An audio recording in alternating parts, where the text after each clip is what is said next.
तो एपिसोड की स्टार्टिंग में हम देखते हैं जूही जिन्वू को वो स्टोन वापस करती है और कहती है वो अब हंटर की जॉब छोड़कर अपने गांव वापस जा रही है। अगर जिन्वू कभी उस एरिया में आए तो उससे जरूर मिले। फिर जिन्वू उससे वो स्टोन ले लेता है और कहता है जरूर, और मैं तुम्हें डिनर पर भी लेकर जाऊंगा। जिसके बाद जिन्वू कुछ पास्ट में याद करने लगता है जहाँ चिंचुल उससे कह रहा होता है एक ई रैंक का हंटर कभी भी बी रैंक के हंटर को नहीं हरा सकता। इसका मतलब तुम्हारी रीअवेकनिंग हुई है। लेकिन मैं तुम्हें कुछ बताना चाहता हूँ, तुम्हें वो रेड याद है जिसमें डोंगसुक की पूरी टीम मारी गई थी और सिर्फ तुम बचे थे? तो उसका बड़ा भाई होंग डोंगसू तुम्हें मारने के लिए तुम्हारे पीछे आ सकता है, तो थोड़ा केयरफुल रहना। और हाँ, वो एक एस रैंक का हंटर है, तो तुम्हारे लिए अच्छा यही होगा कि तुम अपनी फैमिली को लेकर ये शहर छोड़कर चले जाओ। लेकिन जिन्वू डिसाइड करता है कि वो और ज्यादा पावरफुल बनेगा। जिसके बाद हम देखते हैं जिन्हो के साथ वो एक जंगल में आया हुआ था जहाँ पर एक सी रैंक का गेट भी होता है, और जिन्हो यहाँ पर कुछ बेकार हंटर्स को भी लाया था जो कि सिर्फ नाम के ही हंटर्स थे। वो रेड पर भी नहीं जा सकते थे क्योंकि उनमें से आधे तो अपाहिज ही थे।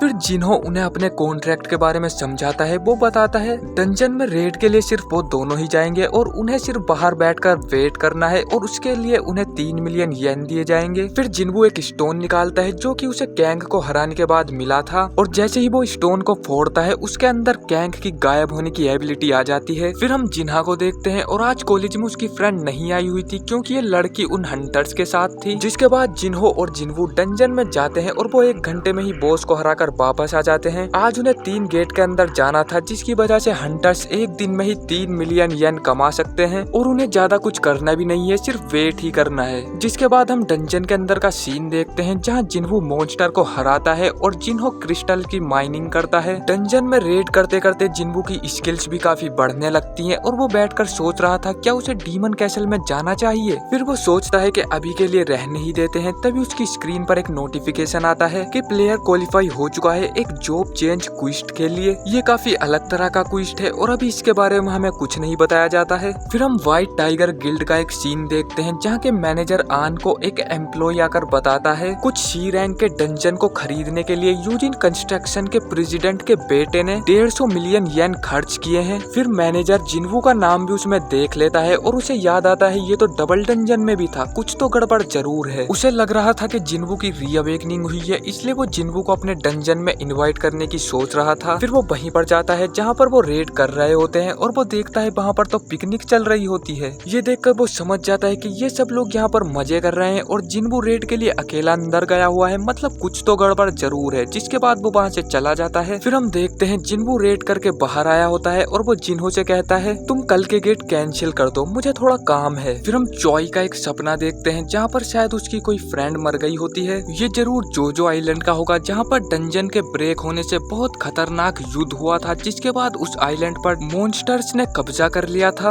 और ये सपना उसे बार बार आता रहता है। फिर हम देखते हैं उसके हाथ में एक फाइल होती है जिस पर जेजू आइलैंड लिखा हुआ था। फिर हम देखते हैं उसी मैनेजर को जो जिन्वू को ऑफर देता है तुम हमें ज्वाइन कर लो और यूजिन कंस्ट्रक्शन तुम्हें जितना पे कर रहा है हम उससे दुगना देंगे। फिर जिन्वू उससे पूछता है व्हाइट टाइगर गिल्ड्स के हेडक्वार्टर्स की वैल्यू कितनी है। फिर आन उसे बताता है होगी कुछ 50 बिलियन। फिर जिन्वू उससे कहता है अच्छा तो तुम मुझे 50 बिलियन देने वाले हो। फिर आन कहता है ये तुम क्या बोल रहे हो। फिर जिन्वू कहता है यूजिन कंस्ट्रक्शन जो बिल्डिंग मुझे ऑफर कर रहे हैं उसकी मार्केट वैल्यू 30 बिलियन है। अगर तुम्हें यकीन नहीं हो रहा तो ये देखो कॉन्ट्रैक्ट। और ये देखकर आन के होश उड़ जाते हैं। फिर वो कहता है ठीक है मुझे अपने सुपीरियर से बात करनी होगी। जिसके बाद जिन्वू यहाँ से जाने लगता है और वो अचानक से गायब हो जाता है। फिर वो पूछता है मेरे बारे में किस किस को पता है, और वो आन के गाल पर एक कट मार देता है। ये देखकर आन समझ जाता है कि यूजिन कंस्ट्रक्शन उसे ऐसे ही 30 बिलियन नहीं दे रहे हैं। फिर वो जिन्वू को बताता है कि उसके बारे में सिर्फ मुझे और मेरे सबॉर्डिनेट को पता है। फिर जिन्वू विजिबल हो जाता है और उसे एक ऑफर देता है, वो उसे 600 मिलियन में 3 गेट सेल कर देगा। जिसके बाद उनकी डील फिक्स हो जाती है। फिर जिन्वू से आंखें बंद करने के लिए कहता है और उसके मुंह में एक लिक्विड डालता है जिसकी वजह से उसके गाल का घाव हील हो जाता है। फिर वो जिन्वू से कहता है तुम मुझे ये सब दिखा रहे हो, इसका मतलब तुम मुझ पर ट्रस्ट करते हो। फिर जिन्वू कहता है जब तक तुम्हारा मुंह बंद है तब तक तो हाँ। फिर अगले दिन हम देखते हैं जिन्वू पैकिंग कर रहा था और वो जिन्हो से भी बात कर रहा था। जिन्हो कह रहा था तुमने उन गेट को इतने हायर प्राइस में कैसे बेच दिया, हम तो उन्हें कैंसिल करने वाले थे। दूसरी ओर हम आन को देखते हैं, उसका एक एम्प्लॉय उससे बताता है जो गेट आपने यूजिन कंस्ट्रक्शन से खरीदे हैं उनका प्राइस तो 70 मिलियन से भी कम है,